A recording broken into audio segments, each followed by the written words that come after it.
तीसरे विश्व युद्ध की आहट है और उसके बीच रूस अपने तीखे तेवर दिखाना बंद नहीं कर रहा। अमेरिका और ब्रिटेन और फ्रांस जैसे उसके साथी देश रूस को यूक्रेन पर हमला न करने की चेतावनी भी दे चुके हैं। हमला करने पर उसे अंजाम भुगतने की धमकी भी दे चुके हैं, लेकिन रूस पर इसका कोई असर नहीं हो रहा। अब रूस ने यूक्रेन के पास और क्राइमिया में मिलिट्री ड्रिल भी शुरू कर दी है। उस क्राइमिया में जिसे उसने करीब 8 साल पहले ताकत के बल पर यूक्रेन से हथिया लिया था। माना जा रहा है कि रूस का यह आक्रामक रवैया अमेरिका और यूक्रेन की बढ़ती नजदीकियों को देखकर गुस्से में उठाया गया कोई कदम नहीं है, बल्कि यह राष्ट्रपति व्लादिमीर पुतिन की बेहद सोची समझी उस बड़ी रणनीति का हिस्सा है जिसे वो रूस की सत्ता संभालने के बाद बीते 21 साल से बना रहे हैं। शीत युद्ध खत्म होने के बाद यूरोप में रूस के ठीक बगल में सत्ता के जो समीकरण बदले, पुतिन उन्हें बदलना चाहते हैं। वो पूर्वी और मध्य यूरोप में, मतलब पश्चिम में, अपने पड़ोस में एक ऐसा सिक्योरिटी जोन बनाना चाहते हैं जहां रूस की मर्जी के बिना एक पत्ता तक न हिले। इसके लिए रूस को अपने दुश्मन अमेरिका और उसके साथियों के मिलिट्री अलायंस नेटो को इस इलाके से दूर रखना जरूरी है। लेकिन रूस ये तब तक नहीं कर सकता जब तक कि उसका पड़ोसी यूक्रेन उसके पाले में ना आ जाए, क्योंकि यूक्रेन खुद ही नेटो में शामिल होना चाहता है। इसलिए रूस ने यूक्रेन पर दबाव बनाने के लिए उसके बॉर्डर पर अपने 1 लाख से ज्यादा सैनिक तैनात किए हुए हैं। असल में पुतिन ये सब इसलिए कर रहे हैं क्योंकि वो आज से 30 साल पहले अपने देश की हुई उस शर्मनाक हार का बदला लेना चाहते हैं। ऐसा विश्लेषण है जिसने दुनिया में उसके रुतबे को हमेशा हमेशा के लिए घटा दिया था। यह हार हुई थी 1991 में रूस के दुश्मन अमेरिका के हाथों। यह शीत युद्ध का दौर था। दूसरे विश्व युद्ध के बाद दुनिया मुख्य तौर पर 2 धड़ों में बंट गई थी। एक था ईस्टर्न ब्लॉक यानी पूर्वी धड़ा, जिसमें मध्य और पूर्वी यूरोप और एशिया के सोशलिस्ट और कम्युनिस्ट देश थे। इस धड़े की अगुवाई कर रहा था सोवियत संघ। दूसरी तरफ था वेस्टर्न ब्लॉक यानी पूंजीवाद की हिमायत कर रहा पश्चिमी धड़ा। अमेरिका इस धड़े को लीड कर रहा था। इस शीत युद्ध में, कोल्ड वॉर में, सोवियत संघ और अमेरिका दोनों मैं बड़ा या तू बड़ा की लड़ाई में उलझे थे।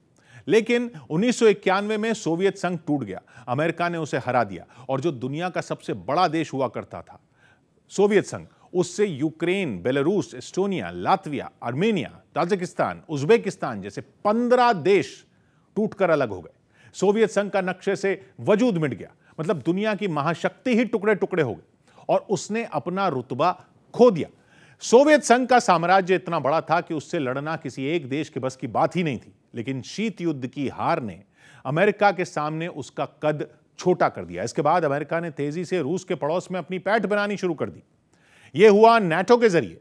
सोवियत संघ के टूटने के बाद एस्टोनिया, लातविया, लिथुआनिया और पोलैंड जैसे रूस के पड़ोसी नेटो का हिस्सा बन गए। इतना ही नहीं, चेक Republic, Slovakia, Hungary, Romania, Bulgaria, Albania जैसे देशों को भी नेटो ने अपने संगठन में शामिल करवा लिया। ये देश सोवियत संघ के टूटने से पहले उसकी अगुवाई वाले ईस्टर्न ब्लॉक का हिस्सा हुआ करते थे। रूस की अगुवाई वाले नेटो का सदस्य बनने का मतलब है अमेरिका की टीम में शामिल होना, यानी अमेरिका ने रूस को उसके इलाके में ही घेर लिया, क्योंकि नेटो का सदस्य बनने पर अमेरिका और दूसरे मेंबर देशों की सेनाएं उस देश में तैनात हो सकती हैं, उसकी सेना के साथ मिलकर ड्रिल कर सकती हैं। नेटो के सदस्य देश हथियार और मिलिट्री ट्रेनिंग भी साझा करते हैं। और सबसे बड़ी बात तो यह कि नेटो के किसी भी सदस्य पर अगर हमला हो तो उसके बाकी सभी सदस्य देश एकजुट हो जाते हैं। इसी वजह से रूस चाहता है कि यूक्रेन नेटो में शामिल न हो, क्योंकि फिर तो वो अपने पड़ोस में अमेरिका के साथियों से बुरी तरह घिर जाएगा। और तो और उसकी मांग यह भी है कि नेटो पूर्वी यूरोप में यानी रूस के पड़ोस में अपना विस्तार रोक दे और पोलैंड, एस्टोनिया, लातविया और लिथुआनिया जैसे देशों से नेटो की सेना हटाई जाए। यानी व्लादिमीर पुतिन मध्य और पूर्वी यूरोप में रूस को वो दबदबा दिलाना चाहते हैं जैसा कि सोवियत संघ का हुआ करता था।